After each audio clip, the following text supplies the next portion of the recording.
नमस्कार, स्वागत है आप सभी का दिव्य दिशा दर्शन पॉजिटिव वाइब के टैरो कार्ड सेशन में, जहां जान लेंगे क्या करंट चैलेंजेस आपके लाइफ में हैं जिन्हें आप फेस कर रहे हैं और क्या एडवाइस टैरो कार्ड आपको देना चाहेंगे। सबसे पहले देख लेते हैं वो सिचुएशन जहां पे आप खुद को स्टक फील कर रहे हैं, जहाँ पे आपको इस वक्त पे दिक्कत आ रही है। डेथ का कार्ड है, मेजर आर्कना का कार्ड है। आपकी लाइफ में इस वक्त पे कुछ बहुत पेनफुल ट्रांसफॉर्मेशन चल रहा है।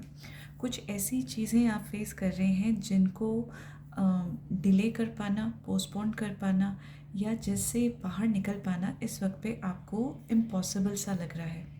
ये एक ट्रांसफॉर्मेशन ऐसा है जहाँ आप चाह के भी कुछ नहीं कर सकते। ये स्टक एनर्जी नहीं है, बल्कि ये ऐसी एनर्जी है जहाँ पे आपको इस चेंज को, इस ट्रांसफॉर्मेशन को, इस पीरियड को फेस करना ही पड़ेगा। ये ट्रांसफॉर्मेशन आपके कौन से सेक्टर में ज़्यादा आपको अफेक्ट कर रहा है? 3 ऑफ पेंटिकल्स की एनर्जी है।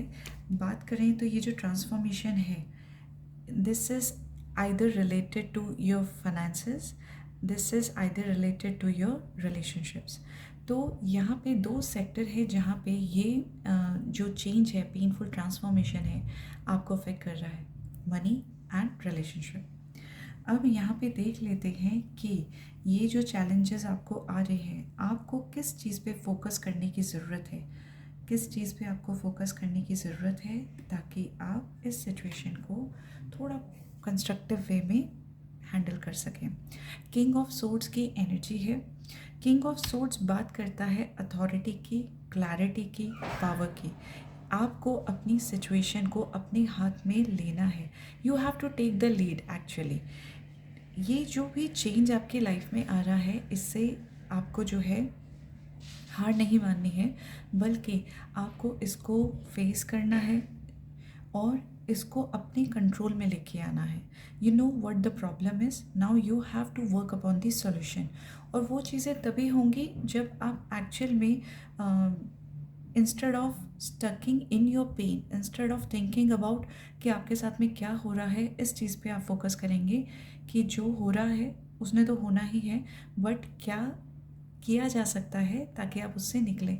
आपको अपनी पावर को पहचानना है, आपको सिचुएशंस को अंडर कंट्रोल में लाना है। ये सिर्फ आप ही कर सकते हैं। जो करंट सिचुएशन आपकी चल रही है, ये कितने समय में चेंज होने के चांसेस हैं? 10 ऑफ पेंटिकल्स की एनर्जी है।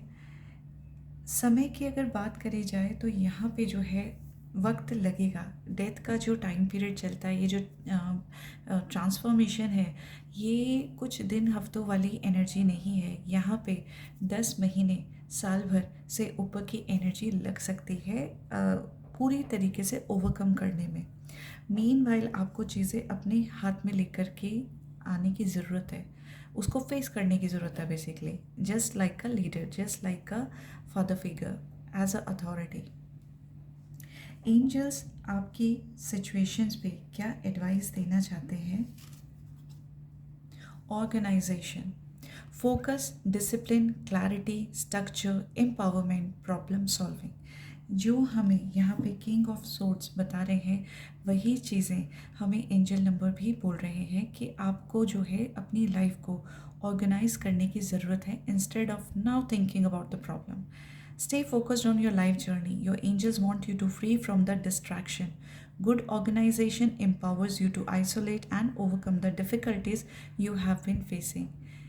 आपके एंजल्स चाहते हैं कि आप अपनी लाइफ जर्नी पे फोकस करें। किसी भी तरीके के डिस्ट्रैक्शन से आपको हटना होगा, सही तरीके से अपनी लाइफ को ऑर्गेनाइज करना होगा। आपके एंजल्स आपको वो पावर देते हैं कि आप आइसोलेट खुद को कर सकें और ओवरकम कर सकें अपनी डिफ़िकल्टीज़ को।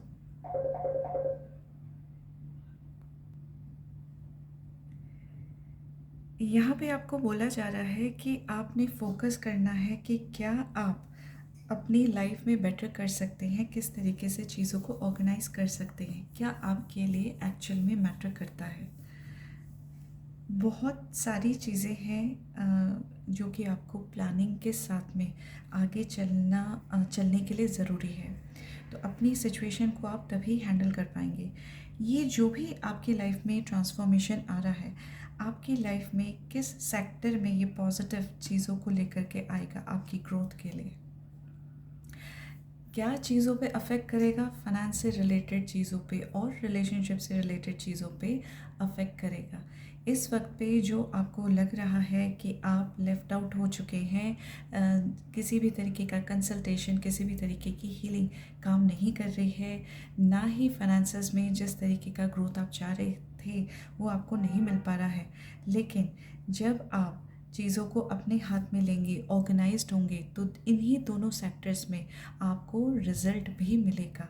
लेकिन हाँ, समय लगेगा। उतने समय तक आपको वेटिंग एनर्जी में नहीं बल्कि एक्शन एनर्जी में आना है और आपने आपको और ज़्यादा ऑर्गेनाइज करना है, डिसिप्लिन वे में आगे बढ़ना है। एंड डेफिनेटली आपकी लाइफ चेंज होगी with your patience, with your continuous hard work towards your goal. Angels आपके लिए क्या अफर्मेशन देना चाहते हैं आपकी सिचुएशंस पे? एंजल्स आपको क्या अफर्मेशन देना चाहते हैं आपकी सिचुएशन पे? एंजल्स की गाइडेंस आपकी सिचुएशन में क्या है? क्या अफर्मेशन एंजल्स आपको देना चाहेंगे? विजडम का कार्ड आपके लिए आया है। विजडम कार्ड कहता है नॉलेज को सीखा जा सकता है, लेकिन जो विजडम है वो आपके अंदर का जो डिवाइन है, आपके अंदर जो डिवाइन बैठे हैं वही प्रॉम्प्ट करते हैं। यानी आपका एक्सपीरियंस आपको चीज़ों को लेकर के नॉलेज दे सकता है, लेकिन समझदारी वो आपके अंदर खुद आती है with your conscious energy, with the power जो आपके अंदर डिवाइन इनबिल्ड करते हैं। आपके एंजल्स आपको गाइड कर रहे हैं कि आप जो है अपने आप से कनेक्ट हों, अपनी सोल के विजडम को सुने, यानी अपनी सबकॉन्शियस एनर्जी से आप कनेक्ट हों, अपनी सोल से कनेक्ट हों, उसके बाद ही आप डिसीजन लीजिए। और एक बार जो आप डिसीजन लें तो उस पर एक्ट कीजिए। With wisdom, life takes on a new perspective as drama and fear become insignificant in comparison with the magnificence of the overall picture. जब आप समझदारी के साथ में आगे बढ़ते हैं तो आप सिचुएशंस को, लोगों को एक अलग पर्सपेक्टिव से देखते हैं, और जो भी सिचुएशन, जो भी एक्स्ट्रा ड्रामेटिकल चीज़ें चल रही हैं, डर है, एंग्जाइटी है, आप उसका हिस्सा नहीं बनते। आप उसको फिर सिर्फ ऑब्ज़र्व करते हैं और आप ओवरऑल बिगर पिक्चर की तरफ अपना ध्यान लेके जाते हैं और एक्शंस लेते हैं। आपसे कहा जा रहा है walk your path in life as one of the wise ones and all will reverse and respect you. अपनी लाइफ को उस तरीके से जिए जैसे एक समझदार व्यक्ति जीता है, और उसके बाद जो भी आप एक्शन लेंगे वो आपको सामने वाले की तरफ से रेसिप्रोकेट होकर के मिलेगा वापस, और विथ रिस्पेक्ट मिलेगा। अफर्मेशन आपके लिए क्या रहेगा? I listen to my wisdom. So this is your affirmation from the angels. Angel numbers आपको बोल रहे हैं ऑर्गेनाइज होने के लिए। एंजल्स बात कर रहे हैं आपको अपनी सोल के साथ में कनेक्ट होकर के अपनी विजडम का इस्तेमाल करने के लिए। जो भी समय आपका चल रहा है उसमें आपको खुद के ऊपर काम करते हुए आगे बढ़ना है with optimistic approach in life and hard work, continuous efforts. और यही चीज़ आपको आपके सिचुएशन से बाहर निकाल के लेके आएगा। आई होप आपकी जो सिचुएशन है जल्द से जल्द चेंज हो एंड टर्न अप हो into positive abundance and happiness. Thank you. God bless you.